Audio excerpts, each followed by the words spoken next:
Good morning, everybody, or should I say good evening, wherever you might be. Most likely, most of you are having your evening. Very sort of brisk, 7 o'clock in the morning here in New Zealand. Sun is just coming up, so been an early start. But we will get started now on the seminar, which is going to last for roughly 60 minutes. I do offer at the end a session for questions and answers. So if you have any questions, please feel free to pop them into the chat window as we go along. And then towards the end, I will come to those questions and try and answer as many of those as possible. If you have questions, please keep them fairly general.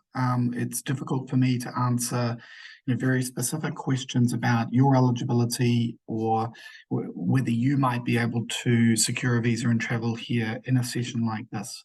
But hopefully throughout the event or through the seminar, you'll pick up enough to determine whether or not this process is worth moving ahead for you.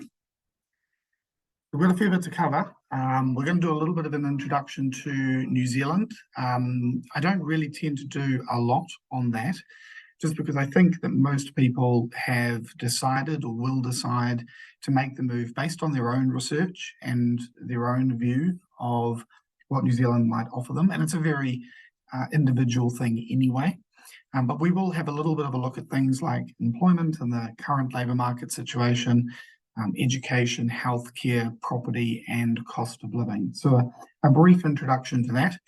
Then we're going to just sort of dive into the visa process, and that makes up the bulk of this seminar. It isn't a discussion on how to make the move. It's not a seminar illustrating what you do and the steps you take, but it's more of a broad outline as to what options are available, what visa categories are available, and how they work. The idea being that it will give you enough information to work out whether or not you should make this move, whether or not you have the right elements, I guess, or attributes to move ahead with this process. We will talk about family and business visas, but very briefly, but mostly we're going to focus on the skilled migration program, which is where New Zealand gets the vast majority of its migrants from. And then we'll talk about what makes a successful migration. And it isn't necessarily just about the visa process. The visa obviously is really important and it's a big part of it, but there are many other elements to what makes up a successful journey to another country. And so we'll talk a little bit about that, and then we'll sort of wrap it up with what you do next, what happens from here. So if you've decided to make the move or you're serious about making the move, where do you go from here? What do you do with this information you've got now?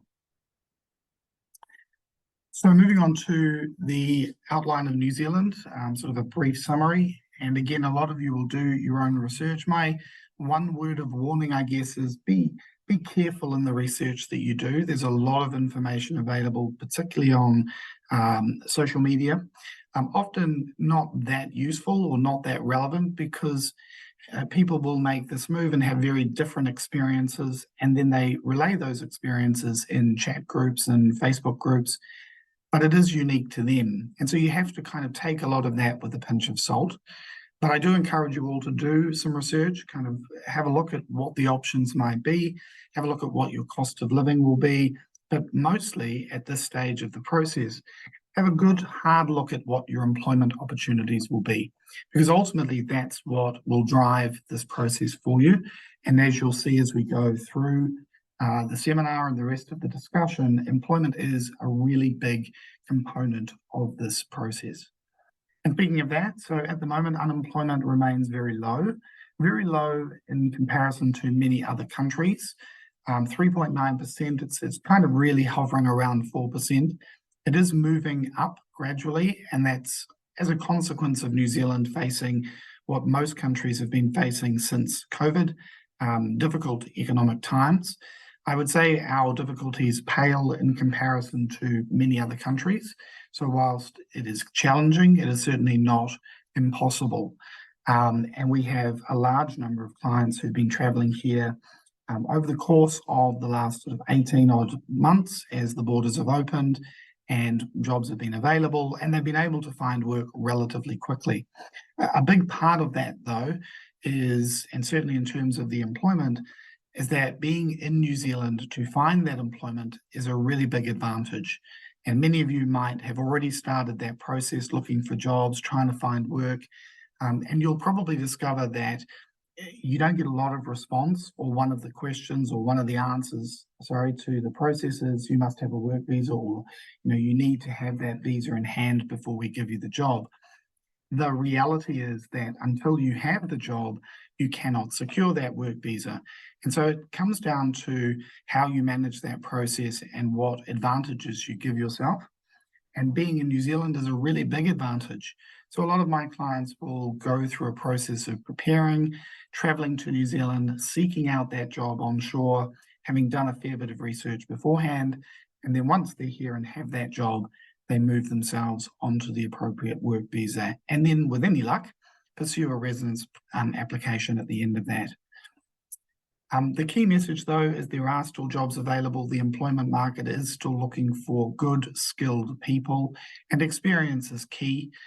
Qualifications are useful, but ultimately it's about what you've done and how much of it you've done that ultimately drives your success in that process. And the New Zealand labour market is a bit different to many other countries around the world, particularly South Africa, many of you from South Africa. And so you have to understand how that market operates and how to best sell yourself in that market, which is all part of what a good advisor will do, and certainly what we will do for our clients along the way. Speaking of education and healthcare, probably two relatively important things for people to consider, because often they're making the move on the basis of seeking out a better future for their children, or coming to a country that has access to good healthcare and good education. And New Zealand does have that, and it's taxpayer funded. So effectively, as you work and pay your taxes contribute to your education and healthcare, which you then utilize without paying additional costs. There are some small user pays costs in both processes, but by and large, the vast majority of your healthcare and education funding are covered by the fact you pay your tax. And they're available to you both on a work visa when you're initially here working, and then also obviously as a resident as well.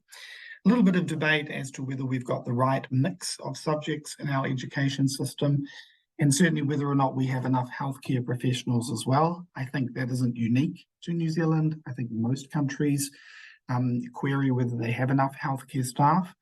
But certainly in my experience and the experience of the people that I know, access to healthcare is still very good, and obviously it doesn't cost us anything. Property, some of you might have started that process of looking into buying property or what prices might look like, and reality is they will look expensive, particularly from an exchange rate comparison. If you're comparing what you earn and what your houses might be worth where you are versus what they look like here, the key to remember, of course, is that you are not buying a house with your South African rand or whatever currency you might be using, but you're buying it with New Zealand dollars. And so essentially what you want to do is first look at what your earning potential might be. Sorry, that slide's jumped. What your potential earning power might be here, what your salary might give you, and then sort of translate that into what you might be able to afford. The reality, however, is most people don't buy straight away. It takes a bit of time to do that. And so renting is still the first thing you're likely to do for a good 6, 12, maybe even 18 months as you settle in.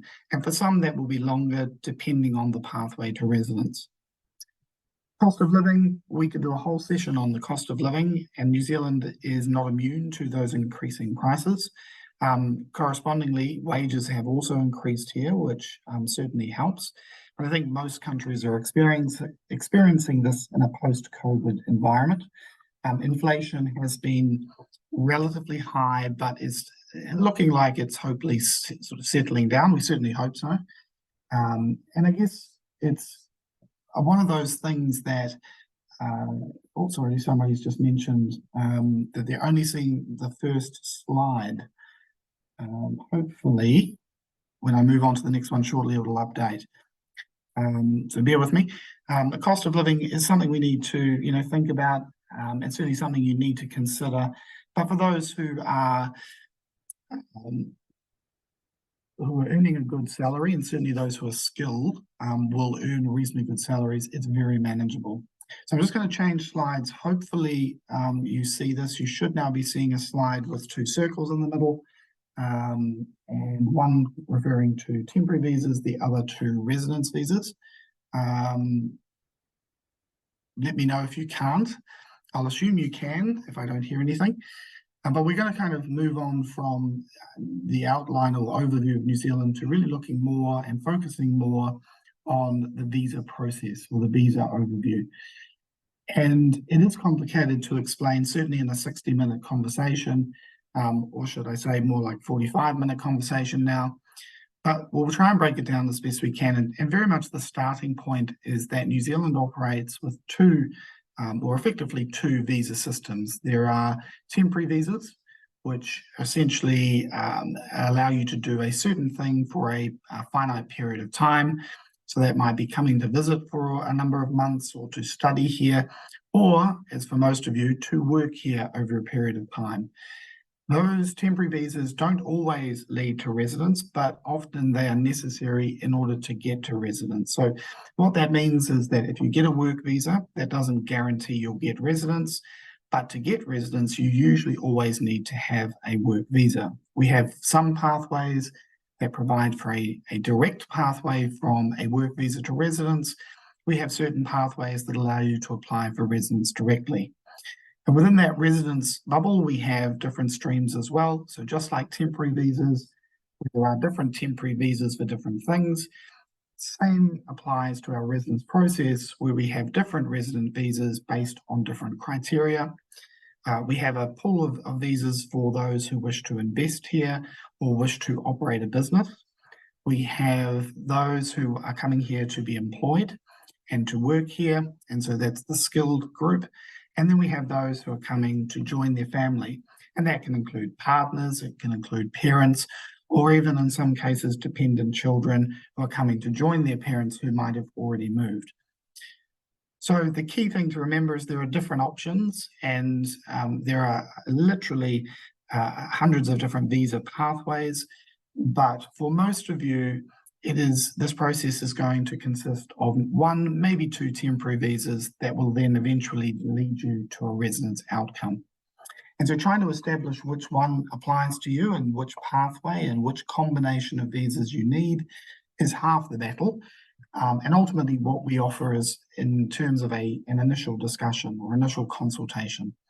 And at the end of the seminar, you'll find out how we can do that. But the trick, I guess, is to start with where you qualify and against which visas you might match up with. But to also understand that the visa process isn't static, it changes. And certainly in the last few years, we've had a lot of those changes. And that will be unnerving because many people will think, why start this process with one set of rules and potentially end up with a different set of rules? And I can completely appreciate that.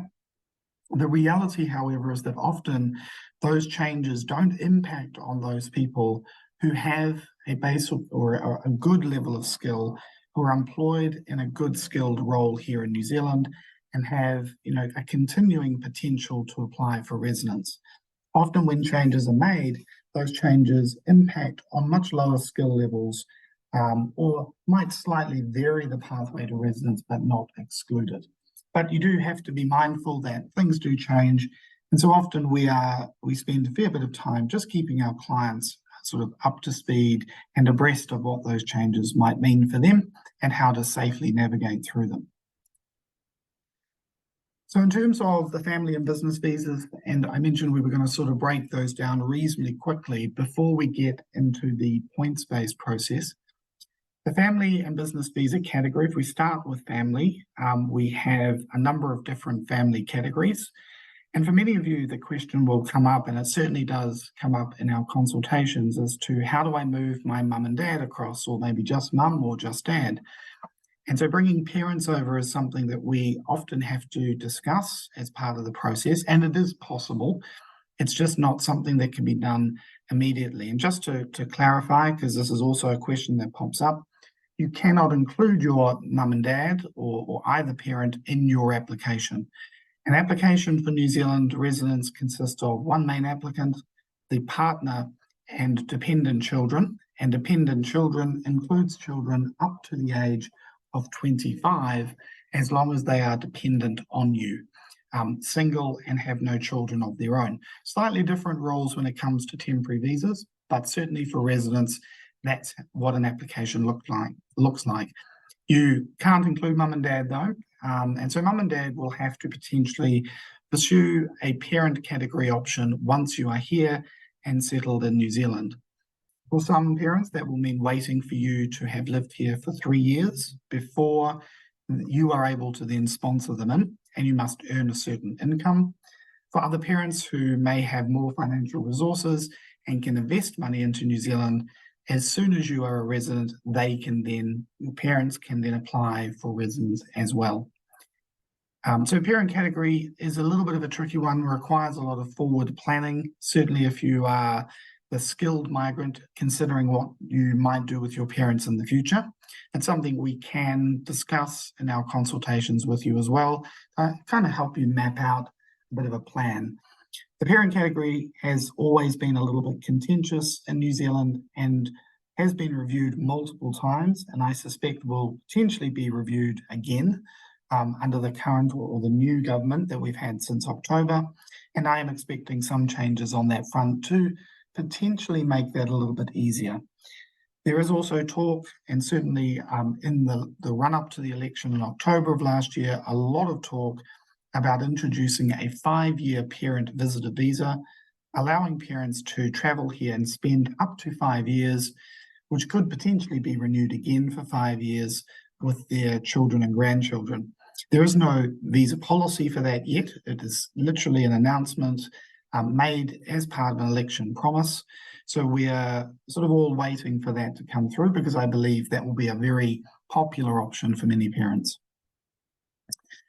If you're in a relationship with a New Zealander, you can apply under partnership. And it's a very, on the surface, looks like a very simple process. As long as you have lived with your New Zealand partner for at least 12 months, you can apply. You do not need to be married. You do not need to be in a civil union. You literally just have to have lived together for a year. And the same logic applies under any of the other categories. If you are including a partner, to include that partner, you simply must have lived together for 1 year. We then move on to the business side of things, and we really have two pathways for that. We have an investor category where if you're looking to invest funds into New Zealand, you can do so. The minimum required is 5 million New Zealand dollars. That's quite a substantial sum. And it goes up to $15 million depending on what you're investing in. It's a reasonably new category that hasn't attracted an awful lot of interest. And I suspect that is because of the value of investment that needs to be made. The second option there is the entrepreneur category, quite different. That is for those who are considering moving here to establish or to buy an existing business. It is a category that has often been fraught with difficulty. It has a very high decline rate because you have to have a very, very strong business plan that demonstrates your business is either going to provide an export market, provide some sort of innovation, or be very high growth. So it is certainly not for your average sort of medium-sized or smaller-sized business. It relies on having a plan that has some considerable benefit to New Zealand. So if that is something you're thinking about doing, my advice is always to consider whether or not you can apply for residence under any other category and secure residence that way, and then run your business. Because once you have residence in New Zealand, you are free to do whatever you want, and that can include running your own business. And it's far easier to do it that way because, as we may know, or some of you may know, certainly those who run your own business, doing that is a tough thing, and doing that in a new country is even harder. So if we can find a better pathway that gets you to residence where you're not relying on the business being successful and so on for that residence to occur, then that is by far and away the best sort of process to follow. So that covers off the family and business visas. And now we move on to the skilled category. And really, the skilled category is the most important of our migration programs and where we get the bulk of our applicants from. And it's split into, I guess you could say, easily two different paths.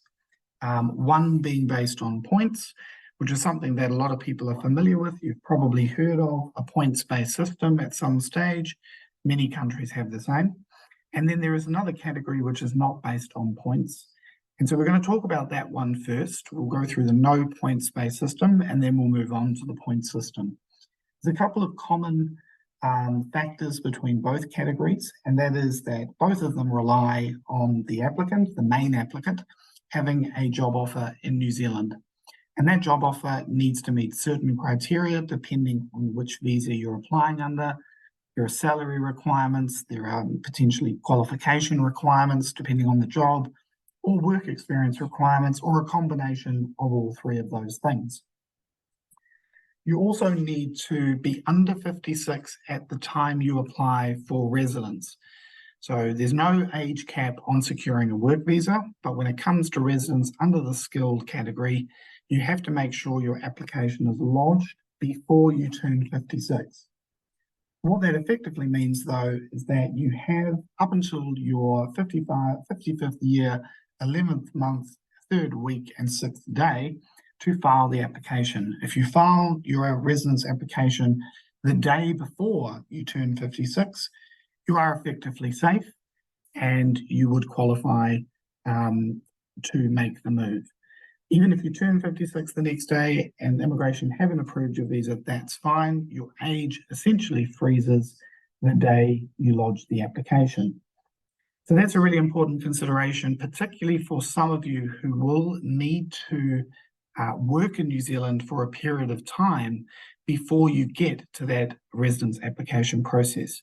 So you have to kind of time the amount of time it takes to accumulate the New Zealand experience and then your age and then lodging the application for residence, that is. So if we talk about the no points-based system, this was rolled out in September of 2022 and really kind of straight off the back of our border reopening and post-COVID. And many of you may remember a lot of the world was locked down and New Zealand was closed up for 2.5 years or just over. And that was in response to trying to obviously keep COVID out. But as we reopened the borders, we unleashed on the world a very different residence process. And then we changed our points-based system in October of last year as well. So we have undergone a number of changes. There could potentially be some changes to come. But I think for the most part, we have a reasonably kind of settled system in terms of residence. So the no point system basically relies for the most part on what we call a green list. The green list is a list of occupations split in two. So there are two tiers to that list, tier 1 and tier 2. And each tier contains a number of different jobs. And those jobs are put on those different tiers of the list based on the level of demand that we anticipate for those jobs. So, for example, jobs that are in very high demand, such as healthcare professionals, engineers, IT professionals, construction professionals, teachers, they will have a particular pathway to residence.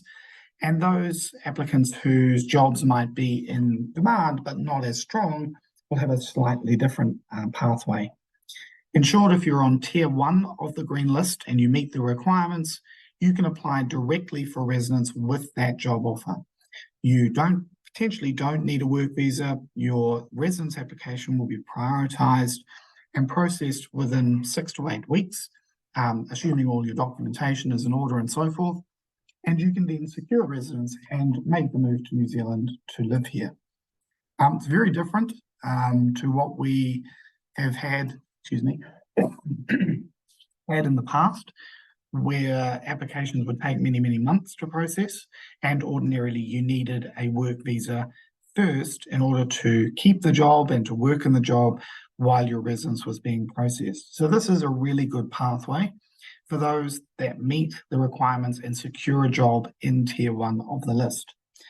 If your occupation is in Tier 2 of the list, then you have a work to residence pathway. So what that means is you can apply for residence, but you need to work here first before you secure residence. So essentially you come across and you work in New Zealand for a period of 2 years on work visas, and then you apply for residence at the end of that 2-year period.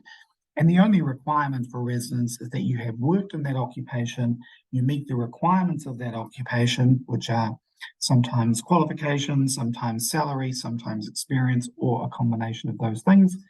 And then you go ahead and apply. Those applications generally are given priority as well.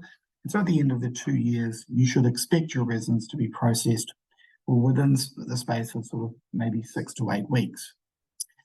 So someone's popped in a question, which I'll answer now because I think it is very relevant to this particular category. So the question is, if your partner or spouse are offered a job which is on the green list, do you also receive automatically a work visa? So very good question. And the short answer is not automatically, but yes, you have the right to apply for a work visa as a partner. So if, for example, in this scenario, one person comes over and has a job offer on the green list and secures a 5-year work visa, which is the standard length of time for one of those visas, the partner can apply for and should be granted a work visa that allows them to work for anyone. So an open work visa, giving them the right to work for any employer.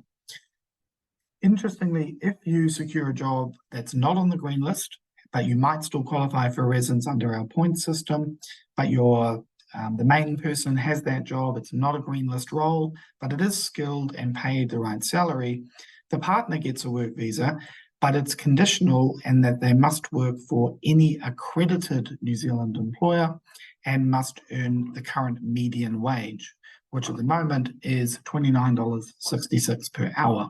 So there's a couple of variations on what partners get depending on what the main applicant gets in terms of the job and whether it is on the green list or not.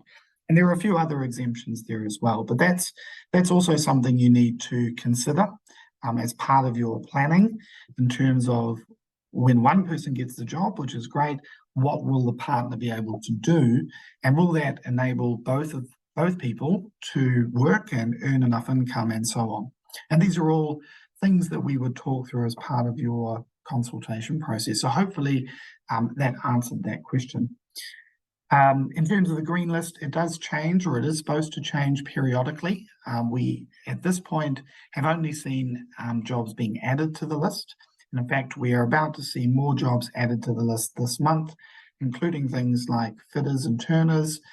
So there's a large variety of roles on that list, but there is also the potential for those occupations to come off that list. But important to remember that if you've secured a job on that list and you've got a work visa from a job on that list, if it comes off the list, that doesn't remove your pathway to residence. You will still have a pathway to residence, assuming you work in that role for a period of 2 years. So that's the no point system. There are a couple of other categories or options within that if you work in particular sectors. So we have these things called sector agreements, one for transport professionals, so drivers, and another for the care workforce, so healthcare assistants and so forth, who also have a potential pathway to residence based on securing a job in one of those sectors. And they work in a similar way in that you work here for 2 years in that occupation and secure residence. So now we'll move on to the points-based system, which is a little different, and certainly quite different to the process we've had before, which was based on securing a much higher number of points. So just to give you a little bit of background, prior to this category being rolled out, we had a system that had roughly 16 points factors. You had points for your age, different points for different qualifications, for work experience, a whole range of things that all added up to a pass mark. And if you had enough points, you applied, you put in your expression of interest, And then once your expression of interest was selected in a draw that took place once every 2 weeks, you could then go off and apply for your visa. You applied, and that would take somewhere between 9 and 12 months to process. In October of last year, we changed all of that quite dramatically, and we moved to a system of only having 6 points required, and the points come from basically 2 things. So on screen, and hopefully you can all see it, there should be a table there, and that breaks down in very sort of basic terms how you can accumulate points. So basically, the way it works is the big square in the middle with the 3 columns. You can pick points from one of those columns, and then you can either top it up if you need to with points from the smaller box, which is New Zealand work experience. Sorry, there's just been another quick question which I'll answer very quickly because it applies to both of these. So the person has asked, does everyone get residency in the family once you've worked in your occupation for 2 years? Short answer is yes. So if you're including your partner and you meet the requirements for being a partner, and you're including your dependent children under 25 who are dependent, then yes, they can be included for residence as one application at the end of that 2-year period. In terms of the point system, you start by looking at that one bigger table, what points can you get from there, and then whether you need to top it up. But remember, all of this is based on having a skilled job offer in New Zealand. So we'll go through a couple of examples here for each of those columns. So we start with the New Zealand registration column. And what that means is you work in an occupation where you need to be registered in New Zealand. For example, you might work as a doctor, or a teacher, or a dentist, or a nurse. All of those occupations require what we call occupational registration in New Zealand. Now, that list of occupations is actually quite long and includes a whole range of things, even to the point of real estate agent. My occupation was licensed as well. So it's not a small list, and there are plenty of jobs that potentially fit on that list that you might not think are registered occupations. But then what you do is you think, okay, well, if I'm a doctor, how much time did it take to train? And so you would look at the list, which is contained within our immigration rules, and it will say, if you're a doctor and you're qualified as a doctor, then you would have the equivalent of 6 years of training. That equivalent 6 years means you get 6 points. So basically, with a job offer, as a doctor in New Zealand, and you've got your 6 points for that column, you qualify for residence straight away. So let's look at a slightly different version of that. If you were a teacher, that will require either 4 or 5 years of training. And so you will get either 4 or 5 points depending on the qualifications you hold. So whether you have an honours degree and so forth. And then you will need to top up your points using the small box on the side by New Zealand experience. So if you get 5 points for your degree, you need 1 year of New Zealand experience. So you come here, you work for 1 year, and then you apply for residence. The same applies to your qualifications. So if you have a PhD and you come to New Zealand and secure a job offer, you have the 6 points based on the PhD, you can then go off and apply for residence straight away. You still need the job, but it just means you're able to apply for residence much quicker. Similarly, if you have a bachelor degree or a postgraduate certificate, that would be worth 3 points. So with your skilled job offer, you come here, you work for 3 years, and then you apply for residence. And then lastly, we have income. So if you don't have a degree and you're not in a registered occupation, but you are able to earn a certain amount of income in New Zealand, in your New Zealand job, that will potentially also give you a pathway. So if you're earning 1.5 times the median salary, or median wage, which is currently just under $30 an hour. Sorry, actually for this category, it's a slightly different rate. It's $31.61 an hour, which equates to about $97,000 a year. And you earn that for 3 years. You then have a pathway to residence, even if you don't have a degree or a PhD or a master's or are not a doctor or a teacher. If you earn 2 times the median salary, you end up with 4 points, work for 2 years. And if you're lucky enough to earn 3 times the median salary, about $190,000 a year, then you can apply directly for residence. You don't have to have any New Zealand experience at all. So the points-based system has essentially been stripped down and simplified to those things. You get points from one of the columns in the big table, and then you may or may not need to top up with points from the smaller column. And the work visas that you get, if you need the New Zealand experience, they're valid for 5 years. So that gives you plenty of time, even if you have to clock up 3 years here, to accumulate that experience before then applying for residence. So for many people, this process is a two-step process where you're coming in to work for a period of time and then you're applying for residence. And in that, you have to factor in things like your age, because remember, you have to be a certain age or under a certain age, 56, before you, when you apply for residence. So if you're in that sort of mid-50s bracket, 52, 53, the timing on this could be very crucial because you might turn 56 while you're working in New Zealand. And also that carries over to children who might be included. So depending on their age and where they're at and what you're doing with them while you're here on a temporary visa, making sure that they don't go past that 25-year-old age bracket before you're in a position to apply for residence. So there's a number of things you need to think through before you embark on this process and ultimately before you make the plan. And making a plan or having a plan is really, really important. And often the first thing we do with a client, once we've sort of worked out, yes, we can make this work for them because they meet the requirements in some way, shape or form, is setting out a bit of a timetable and a plan as to when things need to happen.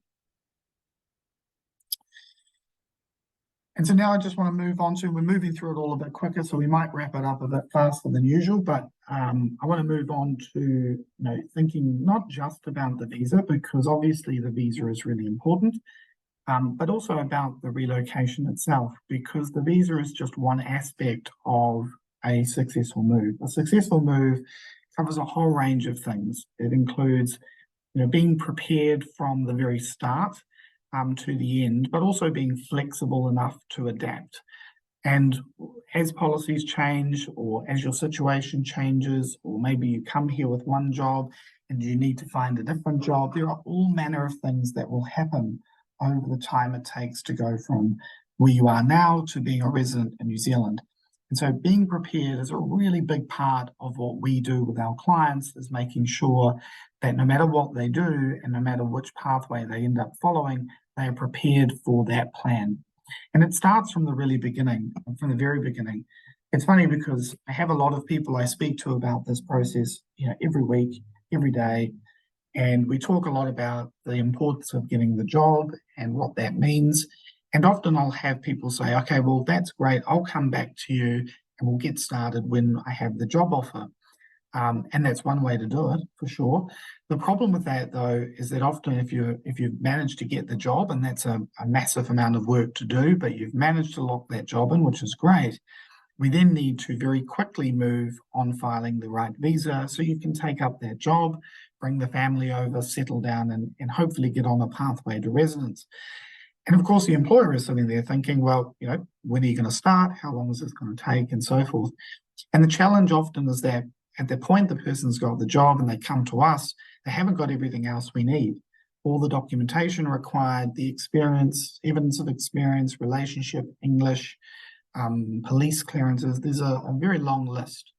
So a big part of what I do is say to people, think about, instead of waiting until the job is in hand, why not prepare ahead of time, get all the paperwork out of the way, get your CV tidied up, and I do a lot of that for people as well, and get yourself in the right position that when the job appears and you've managed to crack that nut and secure the job offer, you're then in a position to apply for your visa really quickly. So planning ahead, thinking ahead, and being what I call job and visa ready are really important. And it's a different way of thinking about the process. Second thing is to enjoy the adventure, because while it is complicated and challenging and there's a lot of rules involved, a lot of steps to go through, and frustrating because you'll be applying for jobs and just not getting there, it's taking time. Just remember that you're doing this for a really good reason and enjoy that process. It is an adventure, and it is something that If you don't enjoy it, don't do it. So I guess the advice is to take the good with the bad and have a good sense of humor as you go through this process and enjoy the ups and downs. The end goal, getting residence, is always a challenge, but is always very well worth it. Take the advice, and really that means if you engage someone like myself, and I've been doing this for a long time, 20 years or so, helped an awful lot of people through the process. There's not much I haven't seen in this process, but in the same breath, I'm constantly learning lots of different things along the way as well. But take the advice. So if you pay someone to engage and to assist you, lean on them, use them, rely on them. Obviously, assuming you can trust them, and trust is a really big part of this. But use the advice, because often you can sort of easily be distracted by Facebook and Facebook posts and groups, all telling you to do this and do that. The challenge is, while that advice might be really well-intentioned, it's the advice that's coming from the perspective of the person who's already made the move. And what they did won't necessarily be the same as what you do. So my role is to be objective. My role is to explain the process to you and steer you down your path, not someone else's path, but your path. And then lastly, be prepared for change, because things do change, and it can be scary. And I certainly know that in the recent few years, post-COVID, borders opening, lots of noise about immigration, lots of talk about change, that can be very daunting. But again, my experience is that for those who are skilled, who are employable, who can earn a reasonable income, maybe do or don't have a degree, but can bring some value to the equation here, there's certainly very little risk, or the risk is much lower that those changes will impact on you. And sort of my last piece of advice, I have lots of it for those clients who work with me, but in this session, my last piece of advice is nobody can convince you to make this move. Nobody can tell you to do it. Nobody can persuade you to do it. You have to decide for yourself, and it has to be a decision that's right for you and, of course, your family. And something I'll add to that, and it's something I wrote about, and I do a very regular blog post as well, but something I wrote about recently, get the family involved, particularly your children. They'll probably be more aware of what's going on and what you're planning than you might think. And having them involved in an earlier stage, I think, is a good idea. It gets them to buy into the process, to accept it, and often to enjoy it. So a successful migration journey isn't just about the visa. It's about all the other parts that go into that move. And what we are particularly good at here is recognizing that. So we don't just give you a list of documents to find and then file a visa and hope for the best. We coach you along the process and get you to understand, and to be realistic about it. I often say to my clients that they like me at the start, they love me at the end when the visas are in hand, but during the middle, they might not like me so much because I'm telling them what to do. But that's my job, and my job is to make sure you get through the process as safely as possible. So that kind of brings us to the end a little bit sooner than I thought, but that's not an issue. It means you can all get to bed a bit quicker. But just to wrap it up, if you decide that this might sound like something you want to do, or maybe you're on the path already and you decide you want to know more or investigate the process more, then we do offer a consultation process for people. Usually lasts 60 to 90 minutes, depending on what questions they want to ask. And it's where we can go a bit further than this discussion. So we dig down into your situation, we have a look at where you qualify and how, what options exist for you, and sort of map out a bit of a process or a bit of a plan. We do those via Zoom or Teams, whichever is more comfortable for you. And I often or usually do the morning my time, your evening. And if you want to book in for that, I'll be sending an email out shortly, which you can simply reply to book in with me. And we can set that up for you over the course of the next week or two. They are popular, and I'm regularly booked up in the mornings for consultations, so it's first in, first served. But I think it's a really useful tool, even if you decide, to go on your own or to go with someone else in terms of who you use. I think it's a useful tool for anyone who's considering this move to get a really realistic picture of what their options are, but also what obstacles might be in front of them, and what they're going to have to do to make this move work. So that's going to wrap it up. We've answered questions along the way. There is one more there. So if you do have a question, now's your chance to pop it into the chat group. But there is a question there that I haven't answered. Just to clarify, if you are 56 years, can you apply for residency once you've worked for 1 year, or must you be under 56 with your application? So the answer to that is you must be under 56 when you apply for residence. So if you are 55 now and you need to work for a year, you're not going to make it, simply because by the time you've worked that year, you will have crossed over that 56-year threshold, unfortunately. So again, you need to time your move right. You need to time and certainly work out how much experience you're going to need here, if any, and then ensure that you have time at the end of that process to actually submit your application for residence. It looks like that's all the questions and the end of the presentation. Thank you all for joining me and for listening. I'll email everyone shortly in terms of that consultation process. And I wish you all a very good evening. My day is just about to start here, so time for another cup of coffee. But again, thank you for joining, and we hope to speak with some of you at some stage. Take care.